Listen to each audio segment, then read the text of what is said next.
ఎలా ఉన్నారండి? ఇండియన్ డైరీకి స్వాగతం. ఈ రోజు మిమ్మల్ని ఒక చిన్న ప్రశ్న అడుగుతాను. దీనికి గనక మీరు కరెక్ట్ గా ఆన్సర్ చేసినట్టయితే మీరు ఖచ్చితంగా మ్యాథ్స్ లో జీనియస్ అన్నట్టే. మరి ఆ క్వశ్చన్ ఏంటో తెలుసుకుందామా? జాగ్రత్తగా వినండి. ఒకసారి ఒక ఇద్దరు ఫ్రెండ్స్ వేరే ఊరికి వెళ్దామని బయలుదేరుతారు. మార్గమధ్యంలో ఆకలేసినట్టయితే తినటానికి ఇద్దరి ఇళ్లల్లో కూడా రోటీలను ప్యాక్ చేసి ఇస్తారు.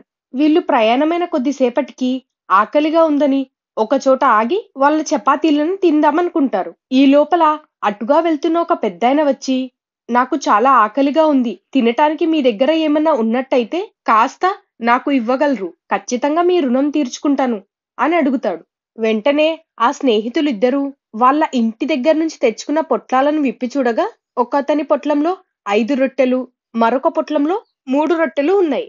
దాంతో వాళ్ళిద్దరూ ఒక్కొక్క రొట్టి ఇద్దాము అని అనుకున్నారు. కానీ అలాగైతే ఒకరికి ఎక్కువ, ఒకరికి తక్కువ అవుతాయని ఆలోచించి ఇద్దరి దగ్గరున్న రొట్టెలను ఒక్కొక్క రొట్టెని 3 ముక్కల కింద చేయగా, ఒకతని దగ్గరున్న 3 రోటీలు 9 ముక్కల కింద, మరొకతని దగ్గరున్న 5 రోటీలు 15 ముక్కల కింద, 2 కలిపి 24 ముక్కలవుతాయి. దాంతో ముగ్గురికి సమానంగా 8 ముక్కలు వస్తాయి. కాబట్టి ముగ్గురు 8 ముక్కలు తీసుకుంటారు. ఆ పెద్దాయనకి ఆకలి తీరటంతో మీ రుణం తీర్చుకుంటాను అన్న మాటకి ఇద్దరికీ కలిపి 8 వెండి నాణేలు ఇచ్చి న్యాయబద్ధంగా పంచుకోండి నాయనా అని చెప్పి అక్కడి నుంచి వెళ్ళిపోతాడు. అప్పుడు 3 రొట్టెలు తీసుకొచ్చిన తను దీన్ని సమానంగా పంచుకోమన్నాడు కాబట్టి 4 నాణేలు చిరేసి తీసుకుందాము అని అంటాడు.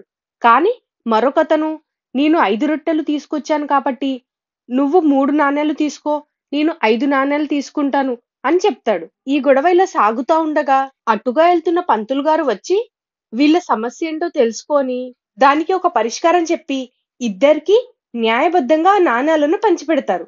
ఇప్పుడే అసలైన ప్రశ్న, ఆ పంతులు గారు వాళ్ళిద్దరికీ ఉన్న 8 నాణేలను న్యాయబద్ధంగా ఎలా పంచిపెట్టగలిగారో మీరు చెప్పగలరా?